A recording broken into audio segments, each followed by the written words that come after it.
නමෝ තස්ස භගවතු වරහතු සම්මා සම්බුද්දස්ස නමෝ තස්ස භගවතු වරහතු සම්මා සම්බුද්දස්ස නමෝ තස්ස භගවතු වරහතු සම්මා සම්බුද්දස්ස.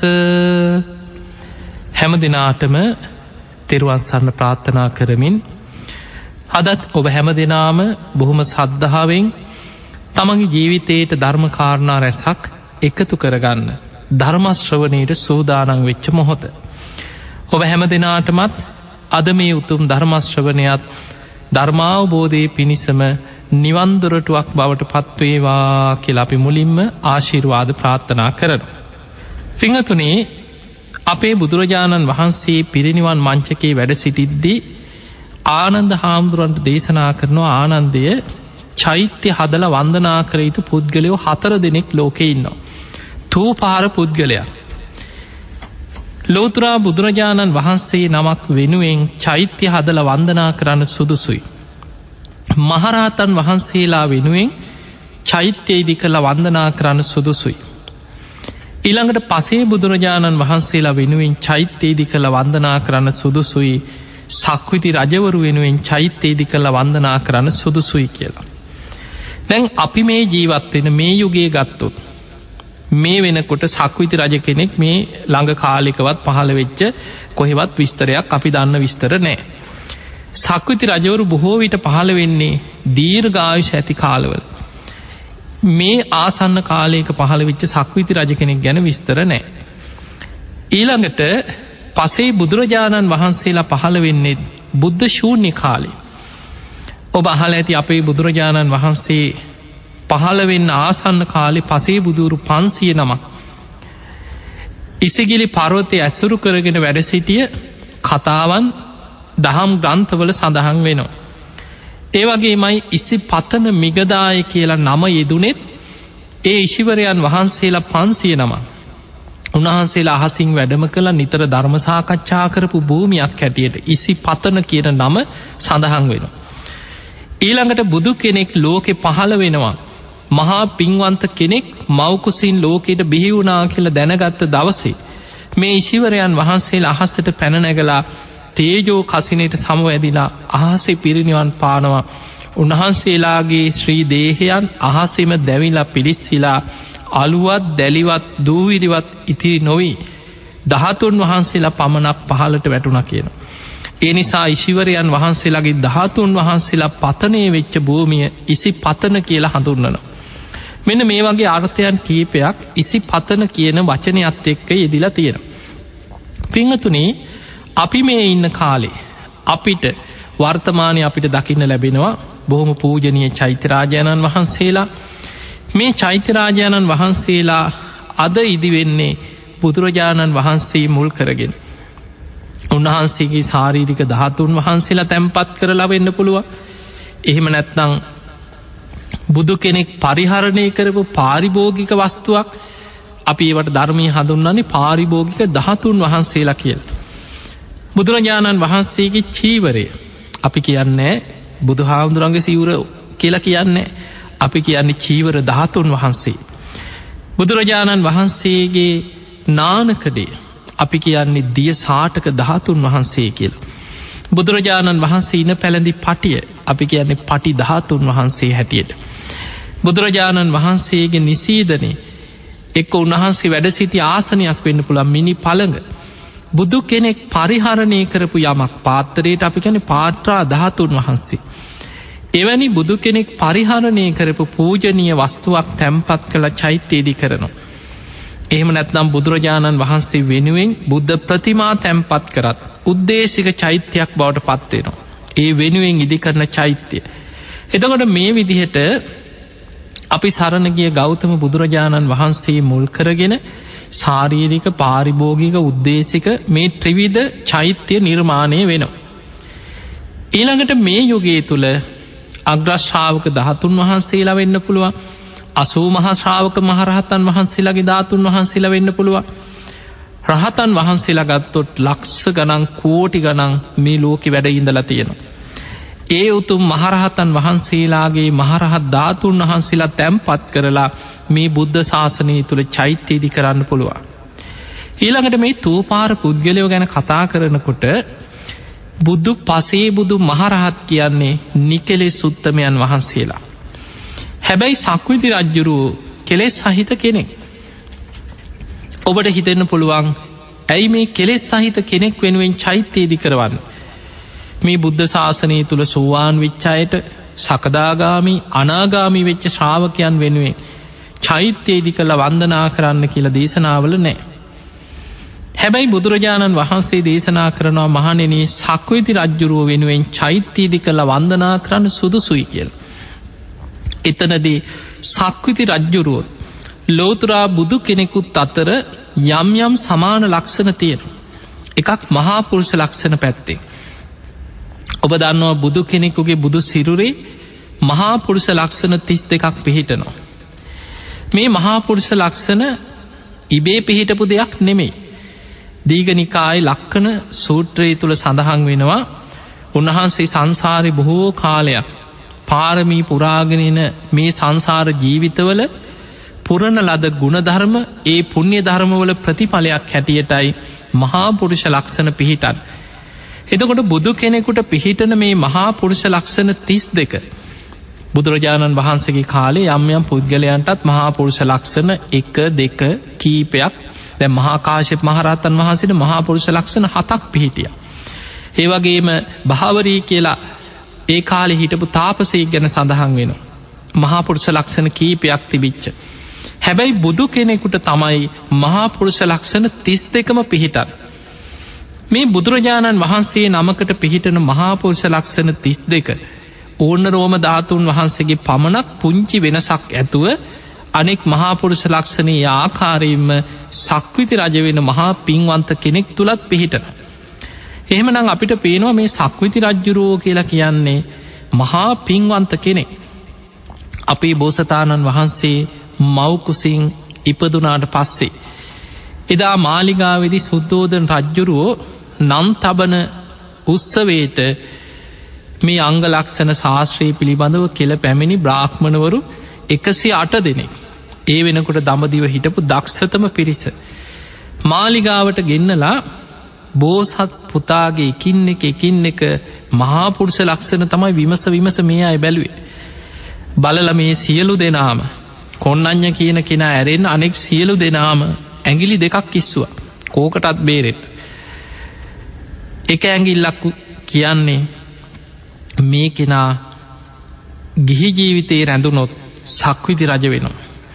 ගිහි ජීවිතේ අතහැරලා ගියොත් ලෝතුරා බුද්ධත්වයට පත් වෙනවා කියලා ඇඟිලි දෙකක් කිස්සුවා. කොයි පැත්තට හරි. හැබැයි මේ ඕර්ණ රෝම ධාතුන් වහන්සේගේ වෙනස හරියටම වටහාගත්ත අඳුනගත්ත. ඒ වෙනකොට කොණ්ණඤ්ඤ කියන කෙනා බොහොම වයෝවෘද්ධ කෙනෙක් නෙමෙයි. අර පිරිස අතර හිටිය තරුණම කෙනා කියන. එදා 108 දෙනාගෙන් ඉදිරියේම වාඩි වුණේ දක්ෂතම 8 දෙනා. ඒ 8 දෙනා අතරත් හිටපු ලාබාලම කෙනා තමයි එදා කොණ්ණඤ්ඤ කියන මේ ශිවරයන් වහන්සේ. ඒ වෙනකොට අංග ලක්ෂණ ශාස්ත්‍රයේ පිළිබඳව ඉහළම දැනුමක් තිබුණා. ඒ නිසා හොඳට බැලුවා මේ පුංචි බෝසත් පුතාගේ ඌර්ණ රෝම ධාතුන් වහන්සේගේ ස්වභාවය. දක්ෂිනාරුතව කරකැවිලා කෙලවර ඉහළට හිටින විදිහට නතර වෙලා තියෙන්නේ. සුදුම සුදු පාටයි. පින්වතුනි සක්විති රජ කෙනෙක්ගේ නම් වාමාරුතව කරකැවිලා කෙලවර පහළට හිටින විදිහටයි නතර වෙන්නේ. රත්තරන් පාටයි කියනවා. බුදු කෙනෙකුගේ සුදු බුදු රැසක් ඌර්ණ රෝම ධාතුන් වහන්සේගෙන් සුදු පාට බුද්ධ රශ්මියක් විහිදෙනවා. මෙන්න මේ වෙනස සක්විති රජ කෙනෙකුත් ලෝතුරා බුද්ධත්වයට පත්වෙන කෙනෙකුත් අතර පිහිටනවා. ඊළඟට ඔබට මතක ඇති බුදුරජාණන් වහන්සේ පිරිනිවන් පාන්න සූදානම් වෙන වෙලාවේ එදා මල රජදරුවන්ගේ උපවර්තන ශාල වනෝද්‍යානයේදී ආනන්ද හාමුදුරුවෝ විමසනවා අනේ ස්වාමීනී භාග්‍යවතුන් වහන්සේ මේ වගේ කුඩා නගරයක පිරිනිවන් පාන්න එපා. චම්පා රාජගහ විශාලා මහනුවර විශාල රාජ්‍ය තියෙනවා. ඇයි තථාගතයන් වහන්සේ පිරිනිවන් පාන්න මේ වගේ පුංචි නගරයක් තෝරගත්තේ? එතනදී බුදුරජාණන් වහන්සේ වදාලා ආනන්දය මේ කුසිනාරාව පුංචි නගරයක් කියලා අවමන් කරන්න එපා. මීට පෙර තථාගතයන් වහන්සේ මහා සුදස්සන නමින් සක්විති රජකම් කරා කියලා ඒ නගරය ගැන මහා සුදස්සන දේශනාව කරනවා. එතනදී ආනන්ද හාමුදුරුවෝ අහනවා ස්වාමීනී භාග්‍යවතුන් වහන්සේ පිරිනිවන් පෑවට පස්සේ ශ්‍රී දේහයේ සම්බන්ධයෙන් අපි කටයුතු කරන්නේ කොහොමද? එතනදිත් බුදුරජාණන් වහන්සේ වදාළ ආනන්දය බුදු කෙනෙක් පිරිනිවන් පෑවට පස්සේ ශ්‍රී දේහයේ සම්බන්ධයෙන් කටයුතු කරන්නේ සක්විති රජ කෙනෙක්ගේ ශරීරයක් ආදාහනය කරන විදිහටමයි කියෝ. එතකොට අපිට පේනවා මහා පුරුෂ ලක්ෂණ 32ක් ඇති සක්විති රජ කෙනෙක්ගේ ශරීරයක් ආදාහනය වෙන්නෙත් ලෝකේ යම් ධර්මතාවයක් තුළ.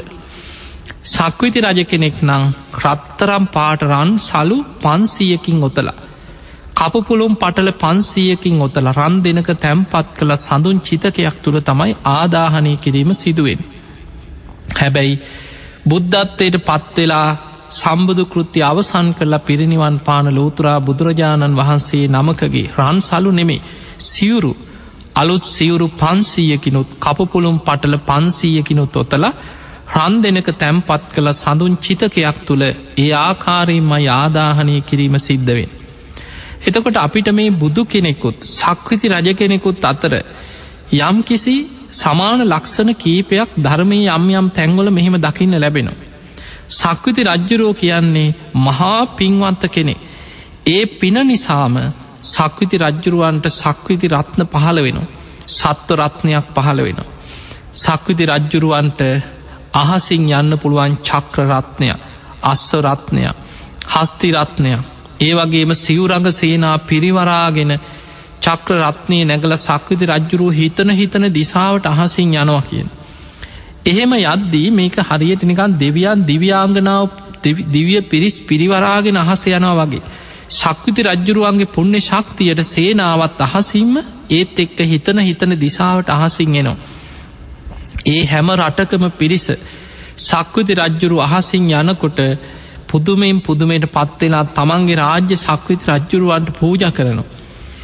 අනේ සක්විති රජතුමනි අපේ රාජ්‍ය ඔබතුමන්ටම භාරගන්න කියලා. සක්විති රජ්ජුරුවෝ හැම රටවැසියෙකුටම අහසීදං අනුශාසනාවක් කරනවා ප්‍රාණඝාතයෙන් වලකින්, හොරකමෙන් වලකින්, වැරදිකාම සේවනයෙන් වලකින්, බොරුවෙන් වලකින්, මත්පැන් මත්ද්‍රව්‍ය භාවිතයෙන් වලකින්, ධර්මානුකූලව ජීවත්වෙන සතා සිව්පාවට පවා මෛත්‍රී වඩන්.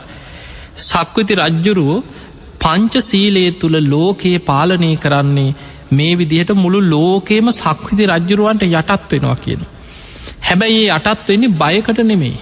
සක්විති රජ්ජුරුවෝ දඬුමුගුරු අවියාවිද කිසිම ආයුධයක් නෑ. සක්විති රජ්ජුරුවෝ අහසින් ගිහිල්ලා ධර්මයෙන් අනුශාසනා කරලා ගුණයක් තුළ ධර්මයක් තුළ ලෝකෙම සක්විති රජ්ජුරුවන්ගේ අනසක තුළ යටත් වෙලා සක්විති රජ්ජුරුවන්ගේ අනුශාසනාව තුළ පිහිටලා සිල් ගුණ දහම් රකින්න පටන් ගන්න.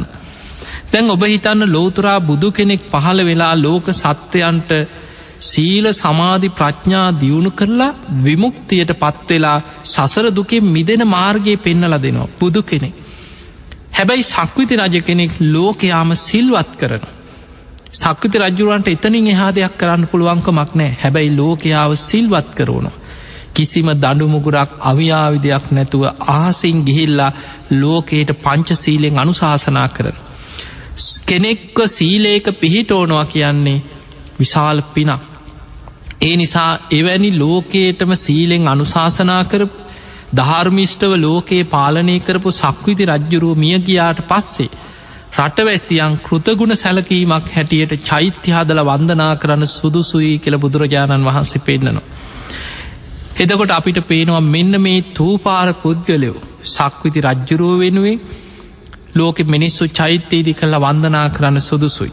ඊට අමතරව බුදුරජාණන් වහන්සේ පෙන්නුවේ ලෝතුරා බුදුරජාණන් වහන්සේ වෙනුවෙන්, පසේ බුදුවරු වෙනුවෙන්, මහරහතන් වහන්සේලා වෙනුවෙන් චෛත්‍යයේදී කරන්න සුදුසුයි කියලා.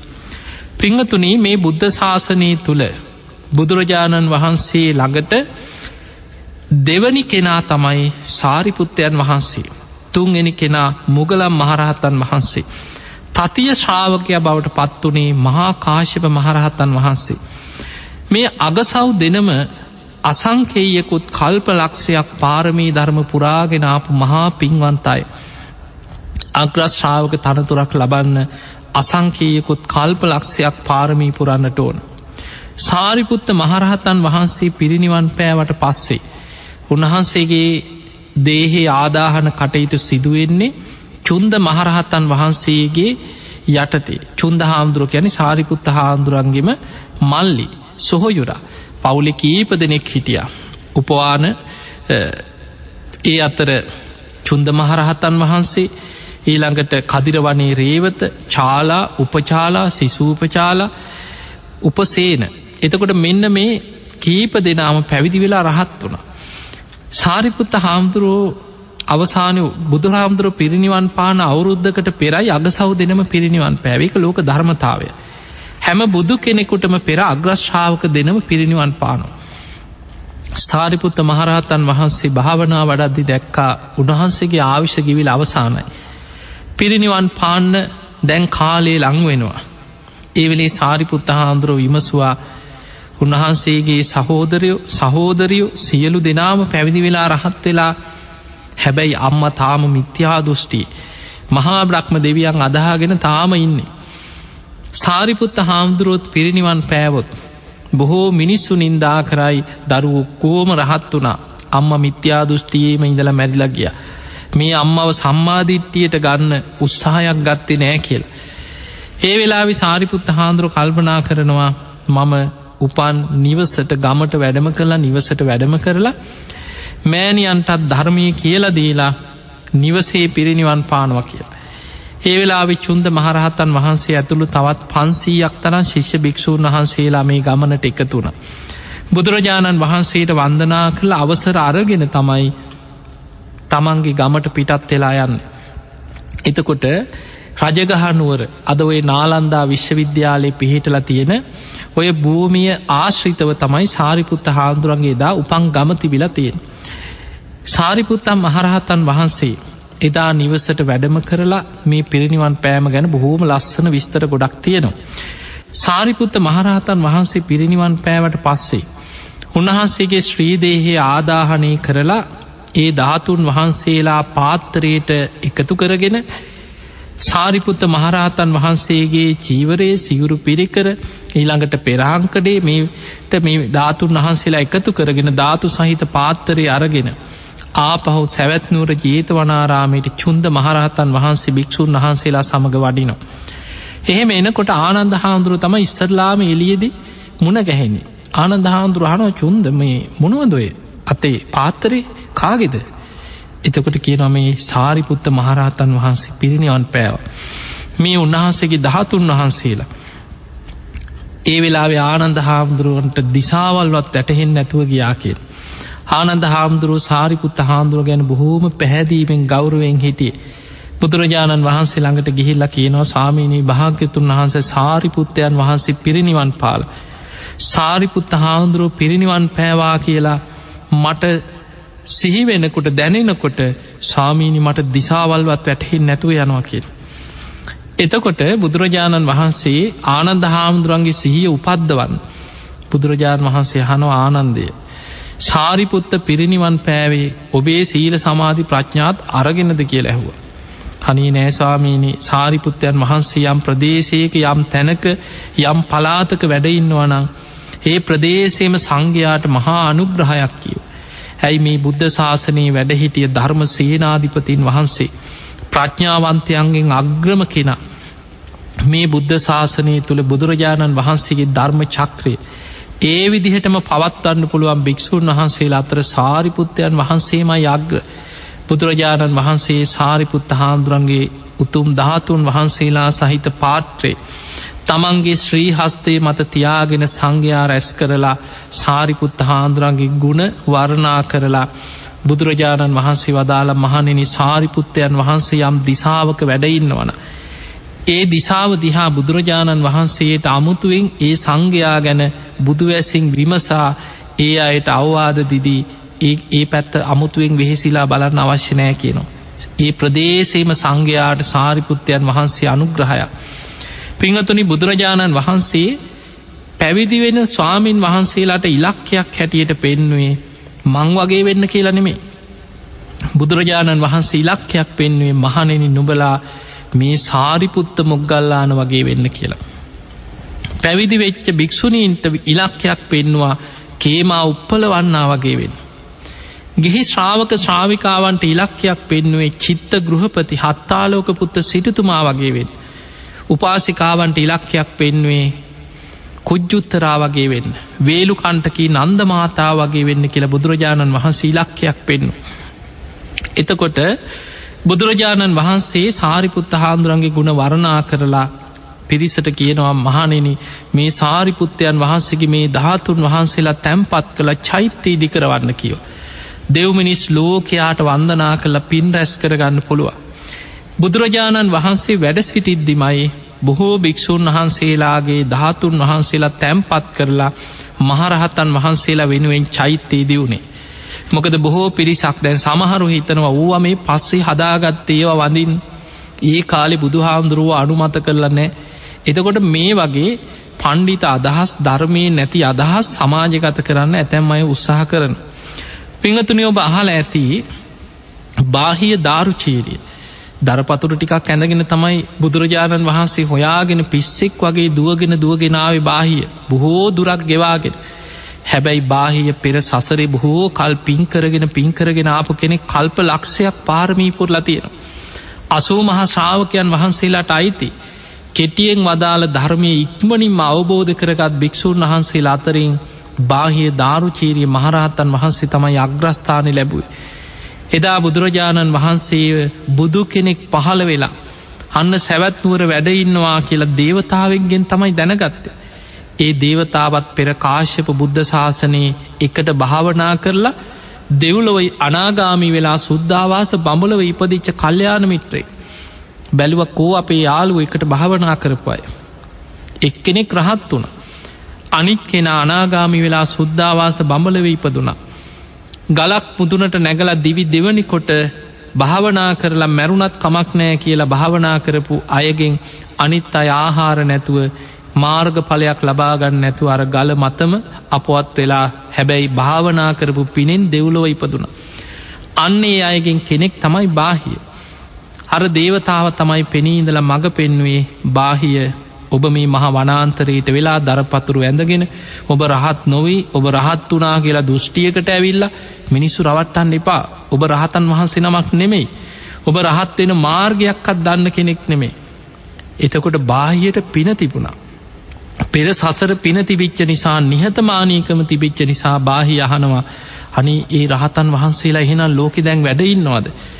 ඒ රහත් වෙන මාර්ගයේ දේශනා කරන උත්තමය ලෝකෙ වැඩ ඉන්නවද? අනේ මට පෙන්වන්න කියෝ. දේවතාව කියනවා මෙන්න මේ පැත්තෙන් යන්න. බොහෝ දුරක් යනකොට සැවැත් නුවර කියලා විශාල නගරයක් තියෙනවා. ওই නගරේ ජේතවනයේ කියලා පුණ්‍ය භූමියක බුදුරජාණන් වහන්සේ නමක් පහළ වෙලා ලෝකෙ වැඩ ඉන්නවා. රහතන් වහන්සේලා වැඩ ඉන්නවා. ඔබ හොයාගෙන යන්න කීවා. මඟ පෙන්නවා අතුරුදහන් වුණා. ඔන්න ඔය පණවිඩේ කන වැටුනට පස්සේ තමයි බාහිය දුවගෙන බොහෝ දුරක් දුවගෙන සැවැත් නුවරට එන්නේ. එදා මහා පාරේදිම දන ගහගෙන බුදුරජාණන් වහන්සේට අනේ ස්වාමීනි මට කෙටියෙන් හරි බණ ටිකක් කියන්න කිව්වා. මොකද බාහියට පෙර සංසාර අකුසල විපාකයක් පස්සෙන් ආවා. වෛර බැඳගත්ත යක්ෂණියක් පලිගන්නාව කියලා අටුවාවේ සඳහන් වෙනවා. බුදුරජාණන් වහන්සේ දැක්ක මේක බාහිය පෙර සසරි කරපු කර්ම විපාකයක්. හැබැයි ඒ අකුසල් නවත්තන්න බුදුරජාණන් වහන්සේ ගියේ නෑ. බුදුරජාණන් වහන්සේ බැලුවේ බාහියට ඒ කර්ම විපාක දෙන්න පෙර නිවන් දකින්න පින තියෙනවද? තියෙනවා. පෙර සසරි බොහෝ පින් කරපු කෙනෙක්. බුදුරජාණන් වහන්සේ හකුලවල කෙටියෙන් කිව්වා එහෙනම් බාහිය මෙන්න මේ විදිහට විමසන්. දිත්තේ දිට්ට මත්තම් භවිස්සති. සුතේ සුත මත්තම් භවිස්සති. මුතේ මුත මත්තම් භවිස්සති. විඤ්ඤාණේ විඤ්ඤාණ මත්තම් භවිස්සති. බාහිය යමක් දැක්කොත් දැක්කා විතරයි කියලා එතනින්ම අතහරින්න. එහි නිමිති සටහන් කෙලෙස් සහිත නිමිති සටහන් මතක තියාගෙන අකුසල් ඇතිවෙන විදිහට ඒවා සිහි කර කෙලෙස් උපද්දව යන්න එපා කියු. යමක් ඇහුනොත් ඇසී මාත්‍රයෙන් අතහරින්න. නුවණින් විමසලා අතහරින්න. ඒවැ නිමිති සටහන් මතක තියාගෙන කෙලෙස් උපද්දව ඉන්න එපා. සසර ගමන හැදෙනවා. දැනුනොත් දැනුනා විතරයි. නාසයට ගඳ සුවඳ දැනෙනවා, දිවට රස දැනෙනවා, කයට පහස දැනෙනවා. ඒක දැනීම මාත්‍රයකින්ම අවසන් කරගන්න කියෝ. ඊළඟට හිතට යමක් හිතුනොත් ඒක සිතුවිල්ලකින් අවසන් කරන්න. එහි නිමිති සටහන් මතක තියාගෙන කෙලෙස් ඇතිවෙන විදිහට ඒවා සිහි කර කර හිටියොත් ඔබට සංසාර ගමනක් හැදෙනවා. බාහිය ඔබ ඔය විදිහට අරමුණු එතනම විදර්ශනා කළ අතහරිනවන ඔබේ හිත එතන පිහිටන්නේ වෙන තැනක පිහිටන්නෙත් නෑ. ඒ අතර පිහිටන්නෙත් නෑ. ඔබ පිරිනිවන් පානවා කියෝ. කෙටියෙන් හකුලවල දහම් දෙසුව. බුදුරජාණන් වහන්සේ ඉදිරියට වැඩිය. බාහිය මහපාර අයින්නෙම දනගහගෙන ඒ ධර්මය විමසනෝ. පෙර සංසාර අකුසලේකට කුලප්පුයි කෙල දෙනක් ඇනගෙන ගියා එහෙමම ඇදගෙන වැටුණා පාරයිනම් අර දරපතුරු සිවුරක්කත් ඇගේ නෑ තාම් දරපතුරටි ඇඳගෙන හිටි. හැබැයි කෙලෙසුන්ගෙන් හිත මිදෙනකොටමයි මේ එල දෙන ඇන්නේ. ඒම එතනම පිරිනිවන් පෑව. හැබැයි දැම් මේක අනිත් අය ඇස් දෙකෙන් දැකපු මිනිස්සු ඉන්ද්‍රිය පරෝ පරියත්තේ ඥානයක් තියෙන රහතන් වහන්සේලාව දකින්න පුළුවන් බුදු කෙනෙක් තමයි බාහිය දාරුචීරයේ රහත් වනා කියන එක දකින්නේ. සාමාන්‍ය නගර හිටපු මිනිස්සු දකින්නේ අර හිඟන්නෙක් වගේ දරපතුරු ඇඳගත්ත මනුස්සේ කාං බුදුරජාණන් වහන්සේක්ක පාරයින කතා කර කර හිටිය. අන්න බුදුරජාණන් වහන්සේ වැඩම කළ ටික වෙලාවකින් අන්න එලදිනක් කැල්ල ආම් පාරයින මැරිලා. එතකොට ඔන්න ඔයි දේ තමයි මිනිස්සු අතර කටකතාවක් කිය. අන්න අමුතුම මනුස්සේ දරපතුරු ඇඳගත්ත කෙනෙ කාං එල දෙනක් කැල්ල මැරිල්ලු පාරයිනි. දැන් ඔය කටකතාව ජේතවනයටත් ආරංචි වුණා. එදා හවස බුදුරජාණන් වහන්සේ දම්සභා මණ්ඩපයට වඩිනකොට භික්‍ෂූන් වහන්සේලා මේ ගැන කතාවවෙන්න. බුදුරජාණන් වහන්සේ භික්‍ෂූන් වහන්සේලාගෙන් අහනෝ මහනෙන තථාගතයන් වහන්සේ වඩිද්දී. කවුරු ගැනද කතා කර කර හිටි. එතකොට භික්‍ෂූන් වහන්සේලා කියනව ස්වාමීනී භාග්‍යතුන් වහන්ස අද උදේ පාන්දර දරපතුරු ඇඳගත්ත. කෙස්ටැවුල් වවාගත් අමුතුම විදිහ කෙනෙ. පුදුම කලබලයකින් බුදුරජාණන් වහන්සේ ඉන්නවාද අනේ බුදු හාමුදුරුව ඉන්නවා අනේ මට දකින්න ඕන කියලා කලබලෙන් උදේ දුවගෙන ආව කියෝ. තථාගතයන් වහන්සේ පිණ්ඩ පාතේ වැඩියා කියද්දී ඔහු ආපහු හැල්ල නගරයටම දිව්වා කියෝ. තථාගතයන් වහන්සේ සමග කතා කර කර ඉන්නවත් මිනිස්සු දැකලා තියෙනවා. ස්වාමිනි ආං ඒ කෙනා පාරයිනි මැරිලා වැටිලා ඉන්නවලු කවුදේ කියලා ඇහුව. එතනදි බුදුරජාණන් වහන්සේ වදාළ මහණෙනියේ වෙන කවුරුත් නොවේ. මේ බුද්ධ ශාසනයේ කෙටියෙන් වදාළ ධර්මය අවබෝධ කරගත් භික්‍ෂූන් අතර අග්‍රම කෙනා. ඒ තමයි කීවා බාහිය දාරුචීරිය මහරහතන් වහන්සේ. නුඹලා ඉක්මනට යන්න කීවා. ඒ උත්තමයන් වහන්සේගේ ශ්‍රී ශරීරය අරගෙන ඇවිල්ලා ආදාහනය කරලා ඒ මහරහත් ධාතුන් වහන්සේලා තැම්පත් කළ චෛත්‍ය ඉදි කරවන්න කිව දෙව්මිනිස් ලෝකයාට වන්දනා කළ පින් කරගන්න පුළුවන් කියලා. බුදුරජාණන් වහන්සේමයි භික්‍ෂූන් වහන්සේලා යොමු කරේ උන්වහන්සේගේ ශ්‍රීදේහේ අරගෙන ඇවිල්ලා ආදාහනය කළ ධාතුන් වහන්සේලා තැම්පත් කළ චෛත්‍යයක් ඉදි කරන්න. දෙව්මිනිස් ලෝකයාට වන්දනා කළ පින් කරගන්න පුළුවන් කියලා. පිංහතුනේ බුද්ධ ශාසනය තුළ අපේ බුදුරජාණන් වහන්සේ වැඩ සිටිද්දී. පිරිනිවන් පාපු බොහෝ මහරහතන් වහන්සේලාගේ ශ්‍රී දේහයන් ආදාහනෙන් පසුව ඒ ලැබෙන උතුම් ධාතුන් වහන්සේලා තැම්පත් කරලා බුදුරජාණන් වහන්සේ වැඩ සිටින කාලයේම චෛත්‍යයේදි වෙලා තියෙන. ඒ අතර ඔබ දන්නවා අපි බක්කුල මහරහතන් වහන්සේගේ පැත්තෙන් හිතමු. බක්කුල මහරහතන් වහන්සේ අයිති වෙන්නේ 80 මහා ශ්‍රාවක මහරහතන් වහන්සේලාට. අගසව් දෙනම තමයි අසංකේයකුත් කල්ප ලක්ෂයක් අනෝමදස්සි බුදුරජාණන් වහන්සේගේ කාලේ දම්ම පාරමී පුරාගෙනාවේ අග්‍රශ්‍රාවක තනතුරක් වෙනුවේ. හැබැයි පිංහතුනේ 80 මහා ශ්‍රාවක මහරහතන් වහන්සේලා කල්ප ලක්ෂයක් තමයි පෙරුම්පුරන්. හැබැයි බක්කුල මහරහතන් වහන්සේ විශේෂයි. ඒ විශේෂයේ තමයි උන්වහන්සේ කල්ප ලක්ෂයක් නිරෝගී සම්පත්ති ඇති භික්‍ෂූන් වහන්සේලා අතර අග්‍රස්ථානය වෙනුවෙන් පෙරුම්පුරන්න පටන් ගත්තත් උන්වහන්සේ අනෝමදස්සි බුදුරජාණන් වහන්සේගේ කාලේ ප්‍රාර්ථනයක් කරනවා අනෝමදස්සි බුදුරජාණන් වහන්සේට ප්‍රතිකාර කරලා උදරාබාධයක් හැදිච්ච වෙලාවේ අනෝමදස්සි බුදුරජාණන් වහන්සේට බෙහෙත් කර. එදා බෙහෙත් කරලා ප්‍රාර්ථනයක් කරා ලෝතුරා බුදු කෙනෙකුට අද මම් බොහෝම කරුණා මෛත්‍රියෙන් ප්‍රතිකාර කරලා බුදු කෙනෙකුගේ උදරාබාධයක් සුවපත් කර. මේ පිනෙම් මට සසර වසනාතුරු කුඩාවූද මහත් වූද රෝගයක් කියන වචනයක්ත් මට අහන්න නොලැබේවා. එල දෙනෙකුගේ කිරිබින්දුවක් දෝන තරං වෙලාවක්වත් මට කයට අසනීපයක් ඇති නොවේවා. නිරෝගි සම්පත්තියම ලැබේවා කියන ප්‍රාර්ථනය සිදු කර. එතකොට තමන්ට නිරෝගි සම්පත්තිය ලැබේවා සසර වසනාතුරු මේ සංසාර ඉපදීපදී යන හැම ආත්මයකදිම තමන්ට නිරෝගි සම්පත්තියම ලැබේවා කියලා ප්‍රාර්ථනා කරන්නේ අනෝමදස්සි බුදුරජාණන් වහන්සේගේ කාලීන.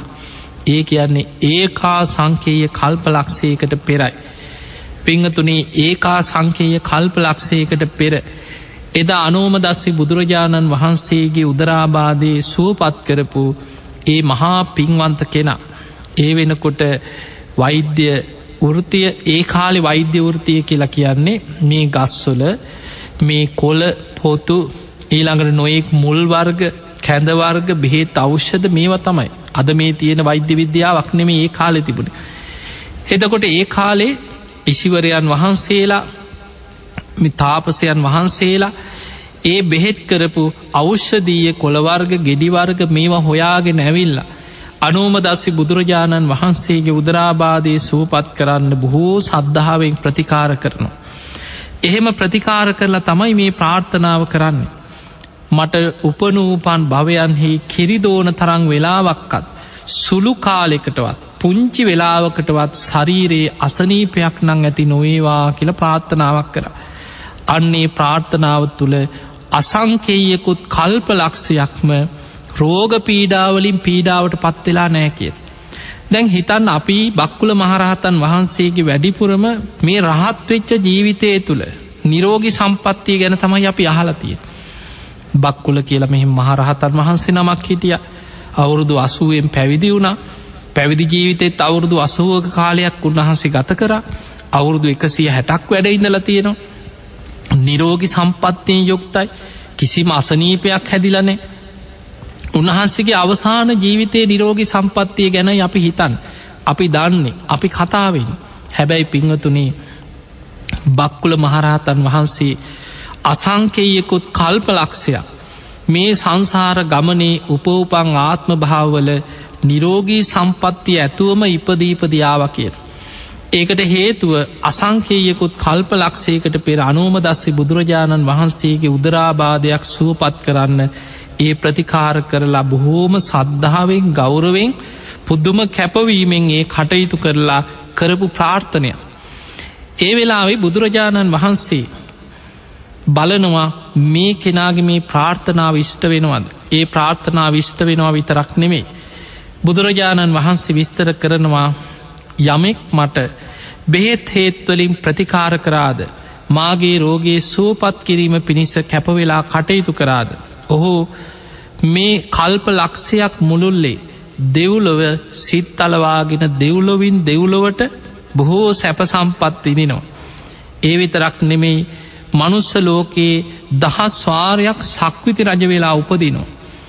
ඒ විතරක් නෙමෙයි 50 වාරයක් සිව් මහා දිවයිනට ඇසුරු කරගෙන මේ පෘථිවියේ අධිපති භාවයේ දරමින් කටයුතු කරලා ඒ වගේම අනෝම නමින් සක්විති රජ වෙලා ඉපදිලා දෙදෙව්ලොවට අධිපති සක්‍ර දෙවියෝ වෙලා බොහෝ ආත්ම භාවවල සක්‍ර පදවිය ලබලා මේ විදිහට ඒකා සංකේය කල්ප ලක්ෂයක්ම දෙව්ලොව බඹලව මනුලව ඉපදුනා සක්විති රජ වෙලා එවැනි සිටු තනතුරු ලබමින් ඇවිල්ලා තමයි අනාගතයේ ඒකා සංකේය කල්ප ලක්ෂයක් ගිය තැන ගෞතම නමින් බුදු කෙනෙක්ගේ බුද්ධ ශාසනයේ බක්කුල නමින් නිරෝගී සම්පත්තිය ඇති භික්ෂූන් වහන්සේලා අතර අග්‍රස්ථානය ලබනවා කියලා ඒකා සංකේය කල්ප ලක්ෂයකට පෙර අනෝමදස්සි බුදුරජාණන් වහන්සේ තමයි බුදු වැසින් බලලා එදා මේ මහා පින්වන්ත කෙනාගේ අනාගතය ගැන දේශනා කරන්න. එතකොට මේ විදිහට සසර පින්කරගෙන ඇවිල්ල තමන් අර අගතනතුර වෙනුවෙන් ප්‍රාර්ථනය කරන්නේ කල්ප ලක්ෂයකට පෙර පියුමතුරා බුදුරජාණන් වහන්සේගේ කාලේ. එතනදිත් පියුමතුරා බුදුරජාණන් වහන්සේගේ ශාසනයේ කාලෙත් බොහෝ ගිලනුන්ට ඇප උපස්ථාන කරමින් ගිලං උපස්ථානයේ දෙමින් කටයුතු කරපු ඒ මහා පින්වන්ත කෙනා දවසක් දම්සභා මණ්ඩපේ පියුමතුරා බුදුරජාණන් වහන්සේ දහම් දෙසන තැන වාඩි වෙලා බොහෝම සද්ධාවෙන් බණහන. එදා පියුමතුරා බුදුරජාණන් වහන්සේ තමන්ගේ ශාසනයේ අල්පාබාධ ඇති භික්‍ෂූන් වහන්සේලා අතරින් අග්‍රස්ථානය එක භික්‍ෂුවකට පිරිනමන. මේක දැකලා හිතට සතුටක් ඇති වෙලා තමන්ට හිතුන අනේ මටත් අනාගත බුද්ධ ශාසනයක මේ වගේ කිසිම රෝග පීඩාවක් නැති මේ අල්පාබාධ ඇති භික්ෂූන් වහන්සේලා අතර අග්‍රස්ථානය මටත් ලබන්න තියෙනවන. ඒ වෙලේ බුදුරජාණන් වහන්සේට වන්දනා කළ ආරාධනයක් කරා ස්වාමීනී මගේ හිතේ පැතුමක් තියෙනවා. බුද්ධ ප්‍රමුඛ සංඝයා මගේ නිවසට දින 7ක් දානයට වඩින සේක්වා කියලා දින 7ක් පුරාම නිවසේ දන් දීලා ප්‍රාර්ථනා කරා මටත් අනාගත බුද්ධ ශාසනයක අල්පාබාධ ඇති භික්ෂූන් වහන්සේලා අතර අග්‍රස්ථානීම ලැබේවා කිය. එතකොට කල්ප ලක්ෂයකට පෙරයි නිරෝගී සම්පත් ඇති භික්ෂූන් වහන්සේලා අතර අග්‍රස්ථානය ප්‍රාර්ථනා කරමින් කල්ප ලක්ෂයක්ම ඒ පාරමී පුරාගෙනාව. හැබැයි ඒකා සංකේය කල්ප ලක්ෂයකට පෙරයි අනෝමදස්සි බුදුරජාණන් වහන්සේගේ උදරාබාධයක් සූපත් කරන්න ප්‍රතිකාර කරලා ප්‍රාර්ථනාවක් කරේ මට උපනුපන් හැම ආත්මයකදීම. කිරිදෝන තරං වෙලාවක්කත් සුළු අසනීපයක් නං කිසිම කායික මානසික රෝගයක් නම් මට නොවැළදේවා කියන ප්‍රාර්ථනාව කරේ. එතකොට සසර ඉපදිච්ච හැම ආත්මයකම දීර්ඝායු සම්පත්තිය ලැබිලා තියෙන. දැන් බලමු බක්කුල මහරහතන් වහන්සේගේ ඒ ජීවිතේ. බක්කුල මහරහතන් වහන්සේ අපේ ගෞතම බුදුරජාණන් වහන්සේ වැඩ සිටිය කාලේ අවුරුදු 80 තමයි පැවිදිවේ. දැන් බලන්න අපේ බුදුරජාණන් වහන්සේ අවුරුදු 80 එනකොට සම්බුදු කෘත්‍ය අවසන් කරලා පිරිනිවන් පාලා. උන්වහන්සේ වැඩ හිටියේම අවුරුදු 80යි. අවුරුදු 80 වෙද්දී අපේ බුදුරජාණන් වහන්සේගේ ශරීරය බොහොම වයෝවෘද්ධ භාවයට පත් වෙලා ආනන්ද හාමුදුරන්ට දේශනා කරන ආනන්ද දැන් තථාගතයන් වහන්සේගේ ශරීරය හරියට ජග්ගර සකටන් කියන දිරාපු කරත්තයක් වගේ. දිරාපු කරත්තයක් බොහොම අමාරුවෙන් පිළිසකර කරලා පාරි අරගෙන යන්නේ යම්සේද. ඒ විදිහටයි කියනෝ දැන් තථාගතයන් වහන්සේගේ මේ ශරීරය පරිහරණය කරත්. එහෙනම් අපිට පේනවා ඔබත් මමත් සරණ ගිය අපේ ගෞතම බුදුරජාණන් වහන්සේ අවුරුදු 80 වේගෙන එනකොට උන්වහන්සේගේ ශරීරයේ වයෝවෘද්ධ ස්වභාවයක් ඇති වුණා. ඒ වගේමයි අපේ බුදුරජාණන් වහන්සේ ලෙඩ වුණා. උන්වහන්සේ බේලුව ගමේ වස් සමාදන් වෙලා වැඩ ඉන්නකොට මාරාන්තික බඩේ අමාරුවක් වැළඳෙන. ඊළඟට මහා පරිනිබ්බාන සූත්‍රයේ සඳහන් වෙනවා බුදුරජාණන් වහන්සේ පිරිනිවන් පාන්න වඩින ගමනේ උන්වහන්සේට ලෝහිත පක්ඛන්දිකා රෝගය කියලා ධර්මයේ හඳුන්වන්නේ ලේත් සමග බඩේලියන්න පටන් ගත්තා කියනවා. ආනන්ද කලන්තේ පිපාසයි ඉක්මනට සංගල සිවුරේලල ආසනයක් පනවන්. මහා පරිනිබ්බාන සූත්‍ර මේ වගේ සඳහන් වෙනවා බොහෝ තැන්වල. එහෙමනම් අපිට පේනවා අපේ ශාස්තෘන් වහන්සේත් වයසට ගියා. ලෙඩ වුණා. බුදුරජාණන් වහන්සේ විශාලා මහනුවර කූටාගාර ශාලාවට සංඝයා රැස් කරලා තමන් වහන්සේ හරියටම තව මාස 3කින් පිරිනිවන් පානවා කියලා සංඝයාට දැනුම් දෙන්නේ පරිපක්කෝ වයෝ මයිහං කියන. මහණෙනි දැන් තථාගතයන් වහන්සේ බොහෝම වයසක කෙනෙක්. පරිත්තම් මම ජීවිතං ජීවත් වෙන්න තියෙන තව ඊටාම ස්වල්ප කාලයයි. පහයවෝ ගමිස්සාමි නුඹලා සියලු දෙනා අතහැරලා තථාගතයන් වහන්සේ පිරිනිවන් පානවා. කතම් මේ සරණ මත්තනු මම මගේ පිහිට හදාගත්තා. එතකොට බලන්න මේ ගාථාවල අපිට පේනවා බුදුරජාණන් වහන්සේ බුදුමුවින්ම දේශනා කරනවා මහණෙනි තථාගතයන් වහන්සේ දැන් බොහොම වයසට ගිය කෙනෙක්. ජීවත් වෙන්න තියෙන තව ඊටාම ස්වල්ප කාලය. උන්වහන්සේ අවුරුදු 29ක් ගිහි ජීවිතේ ගත කරලා මහා අභිනිෂ්ක්‍රමණය කරලා අවුරුදු 6කට ආසන්න කාලයක් දුෂ්කර ක්‍රියාවන් කරලා අවුරුදු 35දී තමයි එදා ඇසතු බෝධීන් වහන්සේ සෙවනේ නැගෙනහිර දිසාවට මුහුණලා ලෝතුරා සම්මා සම්බුද්ධත්වයට පත්වෙන්නේ. අවුරුදු 45ක් පුරාවටම අවබෝධ කරගත් ධර්මය ගම්නියම් ගම් පුරා වැඩම කරමින් දේශනා කරා. අවුරුදු 80 වෙනකොට උන්වහන්සේ වෙසක් පුන් පොහෝ දවසේම ඉපදිලා වෙසක් පුන් පොහෝ දවසකදීම ලෝතුරා සම්බුද්ධත්වයට පත් වෙලා වෙසක් පුන් පොහෝ දවසේමයි අනුපාදිශේෂ පරිනිර්වාණ ධාතුවෙන් පිරිනිවන් පාන්නේ. එතකොට බලන්න අපේ බුදුරජාණන් වහන්සේ සම්බුදු කෘත්‍ය අවසන් කරලා අවුරුදු 80 දී පිරිනිවන් පෑවා. හැබැයි බුදුරජාණන් වහන්සේ වැඩ ඉන්න කාලෙම බක්කුල මහරහතන් වහන්සේ ගිහි ජීවිතේම ගත කරලා තිබුණ අවුරුදු 80ක්. පැවිදි වෙන්නේ අවුරුදු 80. පැවිදි ජීවිතයත් අවුරුදු 80ක්ම ගත කරා කියන. එතකොට බක්කුල මහරහතන් වහන්සේ පැවිදි වෙලා උන්වහන්සේ දින 7යි කියනවා කෙලෙස් සහිතව ආහාරයක් අරන් තියෙන. පැවිදි වෙලා 7 වෙනි දවසේ නිකෙලෙස් භාවයට පත් වෙනවා. බක්කුල මහරහතන් වහන්සේගේ බොහොම ලස්සන දේශනාවක් සඳහන් වෙනවා. අචේල කස්සප කියලා තමන්ගේ පැරණි යාළුවෙක් මිත්‍රයෙක් රජගහනුවර වේළුවනාරාමේදී මුණ ගැහෙනවා. ඔහුත් එක්ක ඇතිවෙච්ච සංවාදයක් දේශනාවක සඳහන් වෙනවා. එතනදි බක්කුල මහරහතන් වහන්සේ මේ අචේල කස්සප කියන පැරණි මිත්‍රයාට පැරණි යාළුවට තමන්ගේ සංසාර ගමනේ තමන්ගේ ජීවිතය තුළ පැවිදි ජීවිතය තුළ එතකොට බක්කුල හාමුදුරන්ට ඔහු මුණ ගැහෙන්නේ බක්කුල මහරහතන් වහන්සේ අවුරුදු 80කට ආසන්න කාලයක් පැවිදි ජීවිතය තුළ ගත කරලා ඉන්න ඇද්දේ. මේකේ සඳහන් වෙනවා බක්කුල මහරහතන් වහන්සේ තුළ තිබිච්ච ආශ්චර්ය අද්භූත කාරණා කීපයක්. අපි එයින් කීපයක් කෙටියෙන් තේරුම් ගන්න උත්සාහයක් ගමු. බක්කුල මහරහතන් වහන්සේ අචේල කස්සපට දේශනා කරනවා බක්කුල හාමුදුරන්ට කවදාවත් පැවිදි ජීවිතයේ තුළ කාම සංඥාවක් කාම හැඟීමක් ඇති වෙලා නෑ කියන. කිසිම දවසක ව්‍යාපාද සංඥාවක් තරහ හැඟීමක් හිතට ඇතිවුන් නෑ කියන. කිසි දවසක විහිංසා සංඥාවක් විහිංසා කෙනෙකුට හිංසාවක් කරන්න හිංසා සිතුවිල්ලක්කත් කවදාවත් තමන්ගේ හිතට ඇති වෙලා නෑ. බලන්න මහා පින්වන්ත මොනතරම් පින්වන්ත උත්තමයන් වහන්සේලාද කියලා. ඒ විතරක් නෙමේ කාම විතර්කයක් හිතට පහළ වුන්නේ නැහැ කියනවා. ව්‍යාපාද විතර්කයක්, විහිංසා විතර්කයක්, හිංසා විතර්කයක්. ඊළඟට බක්කුල හාමුදුරුවෝ කවදාවත් උන්වහන්සේ ආයුධයකින් කතුරකින් හෝ යම් ආයුධයකින් සිවුරක් කපලා නැහැ කියනවා. කියන්නේ මේ වගේ කරුණු කීපයකුත් තියෙනවා. කවදාවත් ගෘහපති චීවරයක් දරාගෙන ඉඳලා නැහැ කියනවා. ඊළඟට ඉඳි කටුවකින් සිවුරක් මහලා නැහැ කියනවා. පඬු පෝල නෑ කියන කටින සිවුරු මහල නෑ කියන. ඒකට හේතුව උන්වහන්සේට ඔබ දන්නවා බක්කුල හාමුදුරුවන්ට කොසඹෑනුවරත් ඒ වගේ බරණැස් නුවරත් බක්කුල කියන්නේ කුල දෙකකින් පෝෂණය වුණා. බක්කුල හාමුදුරුව ගැන අපි ජීවිත කතාව ධර්ම දේශනාවලදී කියලා තියෙනවා. එතකොට ඒ කුල දෙකකින්ම පෝෂණය වෙච්ච නිසා බක්කුල හාමුදුරුවන්ට සති දෙකෙන් දෙකට ඊටාම වටිනා සිවුරු උන්වහන්සේට ලැබෙන්න සැලැස්සුවා. ඒ පවුල්වලින් සිවුරු සැරෙන් සැරේ උන්වහන්සේට පූජා කරන. අර පැරණි සිවුරු අරගෙන ගිහිලා ඒ අය අනිත් අයට දන් දෙනවා පූජා කරන. ඒ නිසා බක්කුල හාමුදුරුවන්ට සිවුරක් කිරීලා මහගන්න සිවුරක් පඬුපොවා ගන්න ඕන එවැනි උවමනාවක් කවමදාවත් පැවිදි ජීවිතය තුළ ඇති වෙලා නෑ කිය.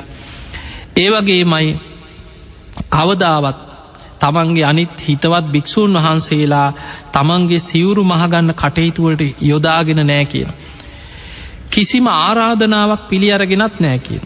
බක්කුල හාමුදුරුවෝ අනිත් අයට මොකද ඒකට සුදුසු භික්ෂූන් වහන්සේලා ඒ සඳහා යොදෝනවා මිසක් උන්වහන්සේ ආරාධනා පිළි අරගෙන නෑ කියන.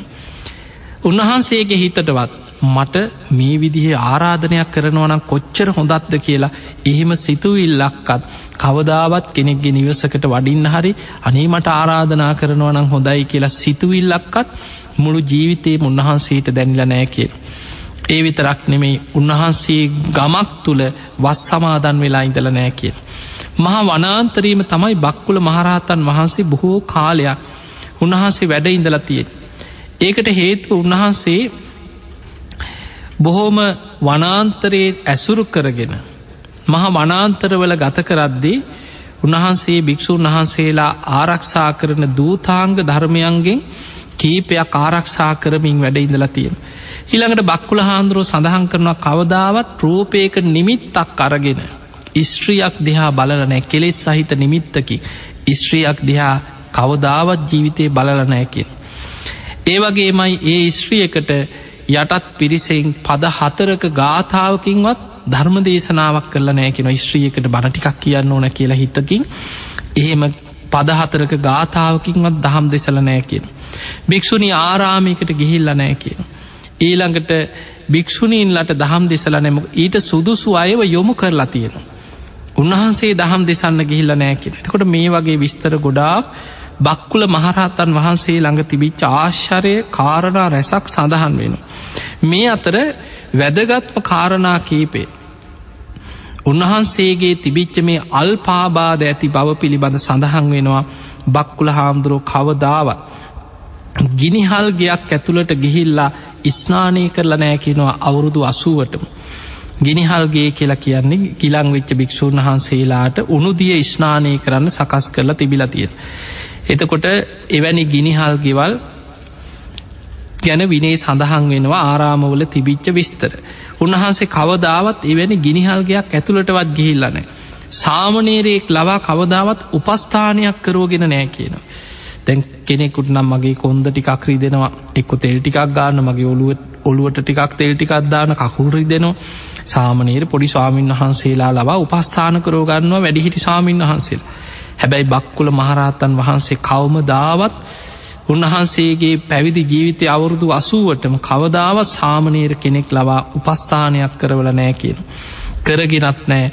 උන්වහන්සේට එවැනි අවශ්‍යතාවයක් ඇති වෙලත් නෑ. ඒ වගේමයි කොයිම වෙලාවකවත් උන්වහන්සේට අර එදා කරපු ප්‍රාර්ථනය මත එළදෙනෙකුගේ කිරිබින්දුවක් දෝන තරං වෙලාවක්කත් ආබාධයක් කියලා උන්වහන්සේගේ ශරීරයට දැනිලා නෑ කියන. කවම දාවත් දැන් සාමහරුන්ට කොච්චර දැනෙනවද මගේ ඔළුව ටිකක් රිදෙනවා කියයි, කකුල රිදෙනවා කියයි, මගේ ධනිස් පැත්ත රිදෙනවා කියයි, මට චුට්ටක් අමාරුයි කියයි, අද නම් අමාරුයි කිය. හැබැයි උන්වහන්සේට මුළු ජීවිතේම අවුරුදු 160ක් වැඩ හිටියා. උන්වහන්සේගේ පැවිදි ජීවිතය අවුරුදු 80. ඊළඟට සඳහන් කරනවා අරලු කෑල්ලක තරංවත්, අරලු ගෙඩියක් නෙමෙයි එයින් පුංචි කැබැල්ලක තරංවත් පොඩි බෙහෙතක්වත් ජීවිත කාලෙටම පරිහරණය කරලා නැහැ. කවදාවත් එක බෙහෙතක්වත් තරන්නේ නැහැ කියන අරලු ගෙඩියක්වත් අවුරුදු 80ටම. ඒ විතරක් නෙමෙයි හේතු වෙන ඉරියව්වෙන් කොහෙටවත් හේතු වෙලා වැඩ ඉඳලා නැහැ කියනවා. දැන් හිතන්න සාමාන්‍යයෙන් කෙනෙක් වාඩි වුණත් අද බණහන්න වාඩි වුණත් හේතුවක් නැත්නම් බොහෝ දෙනෙකුට ඉන්න අමාරුයිනේ. කොහේ හරි බිත්තියක අයිනක් හේතුවක්මනේ හොයාගන්නේ බණක් අහන්න ගියත්. ඇයි කොන්ද රිදෙනවා, ඉන්න බෑ එක ඉරියව්වේ. බක්කුල මහරහතන් වහන්සේ අවුරුදු 80ටම කිසිම තැනක හේතු වෙලා වාඩි වෙලා නැහැ කිය. උන්වහන්සේ නිදාගන්න ඉරියව්වෙන් ඉඳලම නැහැ කියන. බලන්න කොච්චර පුදුමද කියලා. අවුරුදු 80ටම නිදාගන්න ඉරියව්වෙන් ඉඳලා නැහැ. උන්වහන්සේගේ ජීවිතයේ ඉරියව් 3යි කියනවා පැවිදි ජීවිතේ පුරාම පරිහරණය කරේ. හිටගෙන ඉන්න ඉරියව්ව, වාඩි වෙලා කය ඍජුව තියාගෙන භාවනා කරන ඉරියව්, සක්මන් කරන ඉරියව් කියන ඉරියව් 3 විතරයි කියන උන්වහන්සේ ගත කරේ. එතකොට මේ විදිහට ගත කරලා බක්කුල මහරහතන් වහන්සේම දේශනා කරනවා රචේල කස්සපට, අචේල කස්සප මම කෙලෙස් සහිතව මිනිස්සුන්ගේ දානේ වැළඳුවේ දින 7යි කියන.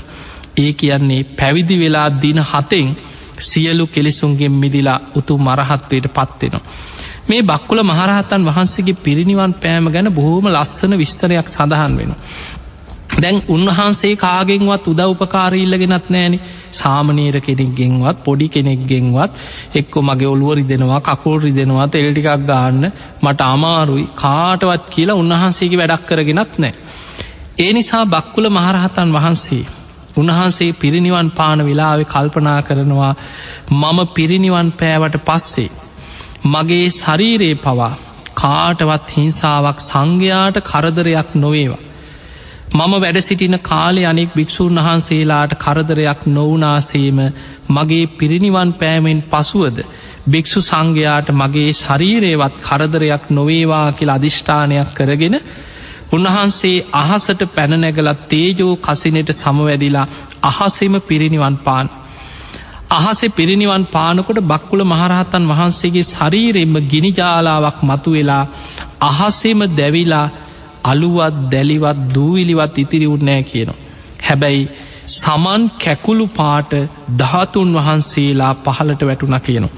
එතකොට ශරීරයේ සම්මස් නහර සියල්ල දැවිලා බක්කුල මහරහතන් වහන්සේගේ සමන් කැකුළු පාට උතුම් මහරහත් ධාතුන් වහන්සේලා පහළට වැටුණා කියනවා. බොහෝ පිරිස සාදුකාර දිදී උතුම් ධාතුන් වහන්සේලා අරගෙන ගිහිල්ලා තැන්පත් කරලා නිරෝගී සම්පත්තිය ප්‍රාර්ථනා කරමින් එදා ඉඳන් මිනිසුන් වැදුම් පිදුම් කරා කියලා සඳහන් වෙනවා. එතකොට අපිට පේනවා මේ විදිහට උතුම් මහරහතන් වහන්සේලා වෙනුවෙන් එදා ඉඳම් බුදුරජාණන් වහන්සේ වැඩ සිටිය කාලයේ ඉදම්ම චෛත්‍ය ඉදි වෙලා තියෙනවා. ඉතින් ඒ නිසා අදටත් මේ ගෞතම බුද්ධ ශාසනය තුළ බුදුරජාණන් වහන්සේගේ නාමයෙන්, අග්‍රශ්‍රාවක මහරහතන් වහන්සේලාගේ නාමයෙන්, 80 මහා ශ්‍රාවක මහරහතන් වහන්සේලා ඒ වගේම මේ ශාසනය තුළ වැඩ සිටිය ඒ නිකෙලෙස් මහා උත්තම මහරහතන් වහන්සේලාගේ නාමෙන් උතුම් චෛත්‍ය ඉදි කරමින් අපටත් අපේ ජීවිතය තුළ මහා පින්දහම් කරමින් පින් රැස් කරගන්න පුළුවන්කම තියෙනවා. තිය නිසා ඔබ හැම දෙනාටමත් මේ බුද්ධ ශාසනය තුළ ඔබටත් ගෞතම බුදුරජාණන් වහන්සේ වෙනුවෙන් ශාරීරික පාරිභෝගික උද්දේශික කියනේ ත්‍රිවිධ චෛත්‍යරාජාණන් වහන්සේලා විශේෂයෙන් අද අපි ගත්තොත් අපි බොහෝම වාසනාවන්තයි. බුදුරජාණන් වහන්සේගේ ද්‍රෝණ අටකින් යුක්ත ශ්‍රී ශරීරයේ වැඩහිටිය ධාතුන් වහන්සේලාගෙන් විශාලම ධාතුන් වහන්සේලා ප්‍රමාණයක් අද මේ ලංකා භූමියේ වැඩ සිටිනවා. ඒ නිසා මහරහතන් වහන්සේලාගේ බොහෝ ධාතුන් වහන්සේලා මේ භූමියේ වැඩ සිටිනවා. ඉතින් ඒ නිසා ඔබ හැම දෙනාටමත් ඒ උතුම් චෛත්‍යරාජාණන් වහන්සේලා ශ්‍රද්ධාවෙන් ගෞරවයෙන් ඒ ධාතුන් වහන්සේලා ගැන අවබෝධයෙන් වන්දනා කරලා අප්‍රමාණ පින්දහම් රැස් කරගෙන උතුම් නිවන කරාම ජීවිතයේ ඒ පිනම බලවත් කරගන්න වාසනාව ලැබේවා ලැබේවා ලැබේවා කියලා අපි ඔබට ආශිර්වාද කරනවා.